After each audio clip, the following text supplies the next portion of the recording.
ভারতের আয়কর ব্যবস্থায় সরলীকরণই এখন সরকারের প্রধান লক্ষ্য। ইউনিয়ন বাজেট 2026 তারই স্পষ্ট ইঙ্গিত দিচ্ছে। হঠাৎ করে পুরনো কর ব্যবস্থা তুলে দেওয়ার ঘোষণা না হলেও নীতির গতিপথ বলছে নতুন ট্যাক্স রেজিমের দিকেই ধীরে ধীরে ঝুঁকছে কেন্দ্রীয় সরকার।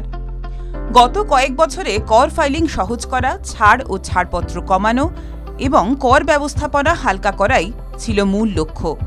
এই ভাবনাতেই তৈরি হয় নতুন আয়কর ব্যবস্থা, যেখানে জটিল পরিকল্পনা বা দীর্ঘ কাগজপত্রের প্রয়োজন নেই। এক বিশেষজ্ঞ বলছেন, ভবিষ্যতে যদি কোনো পরিবর্তন আসে তা নিউ ট্যাক্স রেজিমকেই আরও শক্তিশালী করবে। তার মতে বিভিন্ন ছাড় ও ব্যতিক্রম তুলে দিয়ে কর ব্যবস্থা আরও সহজ করাই সরকারের লক্ষ্য। তাই সংশোধন হলেও তা শুধুমাত্র নতুন কর কাঠামোতেই হবে। তবে বিশেষজ্ঞরা এটাও বলছেন যে পুরনো কর ব্যবস্থা রাতারাতি বন্ধ হচ্ছে না। যারা এখনও ক্যারি ফরওয়ার্ড লস বা নির্দিষ্ট ছাড়ের সুবিধা পাচ্ছেন তাদের জন্য পুরনো ব্যবস্থা চালু থাকবে। আর এক বিশেষজ্ঞ বলছেন, এই বাজেটই নাকি প্রমাণ করে দেবে পুরনো কর কাঠামো ধীরে ধীরে বন্ধ হয়ে যাবে।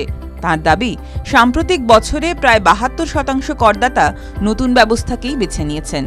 স্ট্যান্ডার্ড ডিডাকশন দুই ব্যবস্থাতেই থাকায় সহজ নিয়ম ও কম ঝামেলার কারণে নতুন কর কাঠামোই এখন অনেকের প্রথম পছন্দ।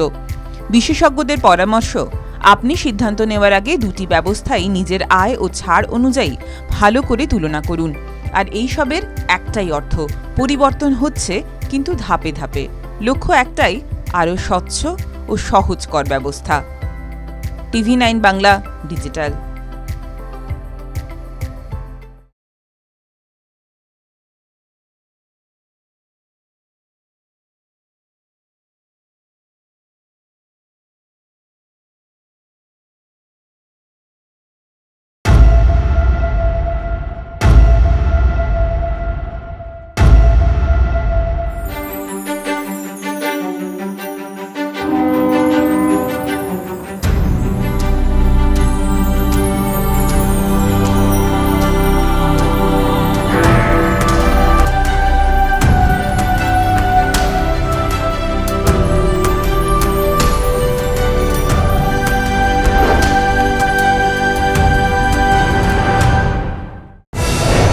রাজনীতি শুধুই কি রাজার নীতি?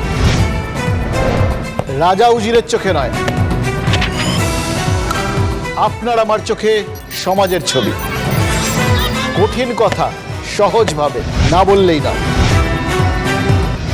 নয়, সোম থেকে শনি রাত 8টা 55 TV9 বাংলায়। TV9 বাংলা না দেখলেই নয়।